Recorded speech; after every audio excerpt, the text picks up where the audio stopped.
All right, everyone. We're at AmFest, and we just got to meet Richard Gage. Okay, Richard Gage, 911.org. Okay, 911.org. Now, Richard, you are an architect. Is that correct? Yeah. So now, many of our viewers, and I'll say including myself, have really been questioning the narrative that was fed to us about 9/11, about the planes hitting the buildings, about the subsequent collapse of the various buildings. And I think more and more Americans today are really starting to question and see how much the government lies to us. Right? So we've seen how much the government lies to us. We've seen how much they propagandize to us. And they're starting to question more and more the truth about the various tragedies and things like that have befallen the United States. And the lies. Yes, exactly. And now, so well, you know what? Why don't you share a little bit about your background with our viewers and about what Richard Gage 911.org, what the website, what you're all about. You bet. I'm an architect of 30 years and member of the American Institute of Architects. I'm the founder and former CEO of Architects and Engineers for 9/11 Truth. So we have, since in the last 18 years, collected at that organization, because I'm now independent now with my wife, Gail, who's here today at AmFest. And we have expanded beyond just the World Trade Center destruction into additional topics, destruction, such as the Plandemic and other fun activities that have been foisted upon us by our wonderful government. Yeah. So I have taken it upon myself to, after learning frightfully that the towers were explosively demolished, all three of them on World Trade Center, in the World Trade Center. It really looks like it, Richard. This is one of the things that I think, you know, as Americans, we want to be able to trust our media. We want to believe the things that we hear, right? And that, I mean, I'll be honest. Back in the day, I see commercial airliners crash into a building. Of course it's going to fall down. Of course something terrible is going to happen. Like, I would imagine that, you know, it'd be there, like, what wouldn't happen? Of course they wouldn't fall down. But the more that I've learned, and you know, people say, oh, actually the buildings were made to withstand this kind of thing, and then the steel was made out of this, and all these things. And I said, you know what? You know who could answer these questions? An architect. Somebody who's actually had to build a building and make sure that it doesn't fall down. Yeah, how about 3,600 architects and engineers whom I represented as the CEO of Architects and Engineers for 9/11 Truth. Yes, there's a lot of architects signed on to the petition demanding a new investigation into the destruction of these towers based on the physical evidence, the forensic evidence, the eyewitness testimony. Yeah. And that's what we need to talk about, really, is, for instance, you're holding it right here, Building 7. That is the smoking gun of 9/11, as many call it. This is a building, a 47-story skyscraper that on the afternoon of 9/11 falls like a rock that fast, straight down, uniformly, symmetrically into its own footprint in under 7 seconds. After witnesses hear explosions, all of that happens. Now, what does that sound like to you? That sounds like a planned demolition. And we show it side by side with planned demolitions, and guess what? You can't tell the difference. Yeah. So not only that, we have the evidence in the aftermath of that demolition of thermite, an incendiary used by the military to cut through steel like a hot knife through butter. Yep. So this is in the form of ignited and unignited thermite. Ignited thermite in the form of molten iron. Now, we have molten metal at yellow and white hot liquid metal falling out of the material held in the crab claw excavators. That is not created by office fires, and no plane hit this building, Building 7. So Yeah, I was gonna say that was one of the things I think that everybody kind of said, okay, wait a second.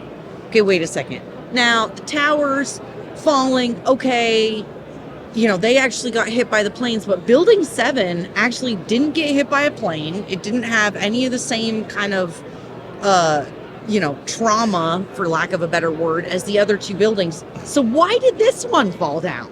well, it had explosions that went off immediately before its fall. So there's the trauma that you're looking for.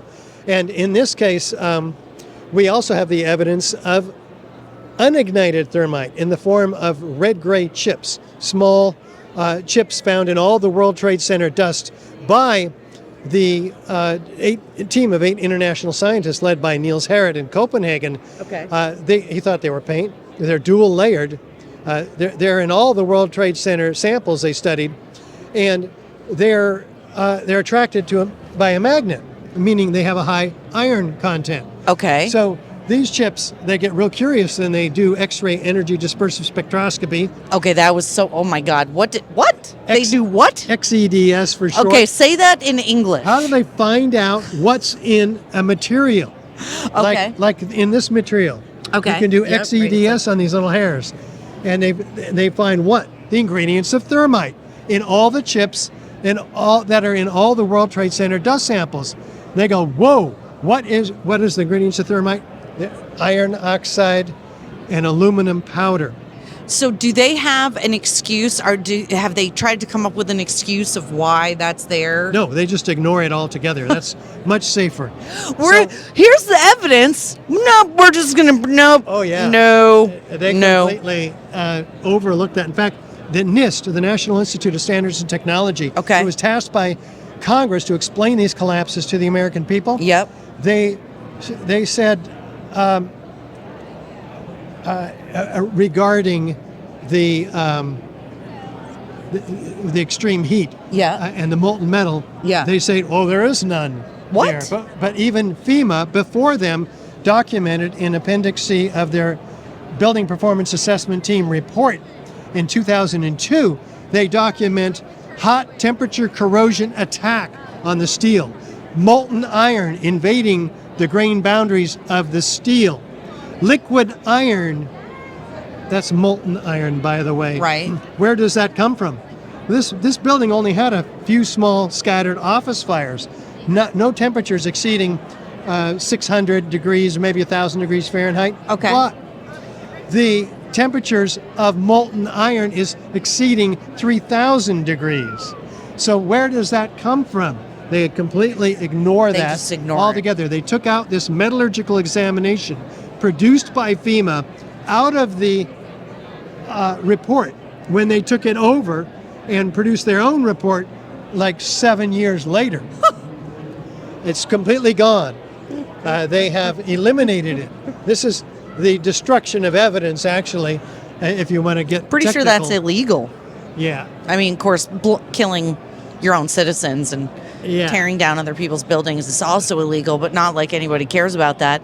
So just out of curiosity, because anybody who has come out and suggested, even whispered that there might have been some nefariousness around 9/11, basically gets shut off, discredited, ignored, you name it. What have you experienced in your line of work as a result of coming out and even just questioning the narrative, right? Like, because that's the thing, I feel like we're not even allowed to ask the question. Yeah, it's like you're unpatriotic. You're not supporting the troops, right? And that's what is used against those millions in the 9/11 truth movement, not just myself. Yep. Who are speaking the truth, actually, to power and to the public. It's not fun. It's hard work. You have to have a lot of stamina. Yeah. You have to be. You have to support yourself sometimes when others are not. But fortunately, there are millions of us in the 9/11 truth movement. Yeah.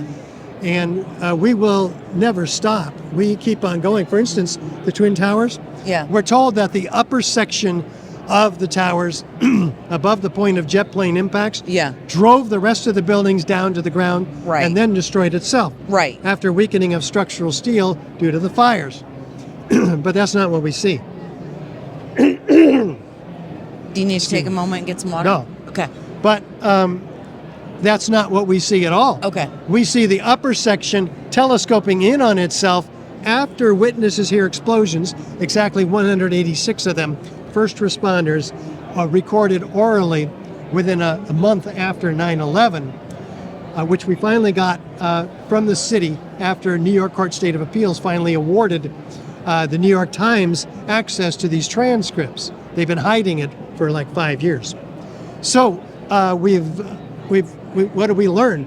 We learned that they felt explosions, saw They heard explosions, and saw flashes of light, many of them, before the towers ever came down. Wow. Just like Building 7. Witnesses Okay. hear explosions, and then these things happen. The buildings fall down. Yep. Well, and this is one of my things. Is whenever one of these things happen, right? Like at first you weren't allowed to question the origin of the virus that shall not be named. Okay, you weren't even allowed to question where it came from, and that's what I think the thing that is so frustrating to me when I look at the government is I go, okay, here's the deal.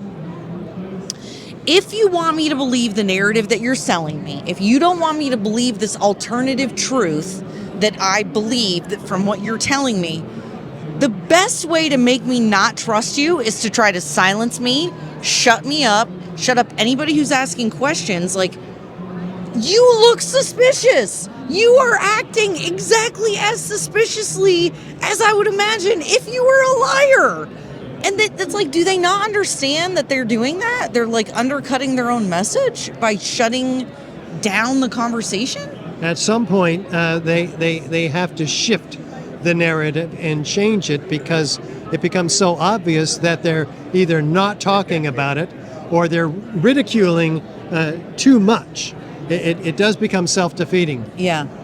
For instance, when they tell us the official narrative, like I described about the Twin Towers, Yeah. and they don't show what people are actually seeing on TV, which is the lateral ejection of structural steel sections weighing 4 and 8 tons laterally at 80 miles an hour, clocked by physicists, landing 600 feet in every direction away from the Twin Towers. And they're impaling themselves into skyscrapers all around them. And all this is on video, which we can see with our own eyes. And this is, again, after witnesses, the 186 hear and talk about these explosions. Yeah. And we see these isolated explosive ejections occurring 20 stories down below this zone of destruction, which is mushrooming like a geometry of fireworks. Freely flying structural steel sections trailed by thick white smoke clouds. Yeah. Structural steel is not flammable like wood is. What caused the ends of the steel beams and columns to be on fire, such that they're trailing thick white smoke clouds? The other evidence of thermite, by the way. Oh my gosh. Thick white smoke clouds. Thermite is an incendiary used by the military to cut through steel like a hot knife through butter. So it emits aluminum oxide ash as it's burning, and that's what we see ejecting out of the towers. But also these pinpoint violent ejections geometrically coming out of the towers down below the zone of destruction at 150 to 200 feet per minute, per second. 150 feet ejected, pulverized, ejected solid objects.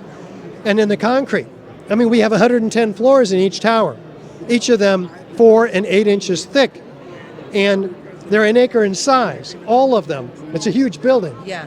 And so, where is that concrete? Is there stacks of pancakes at the bottom of the towers? No, we don't find 50 of them. We don't find 10 of them. We don't even find one large, broken or unbroken, huge section of concrete.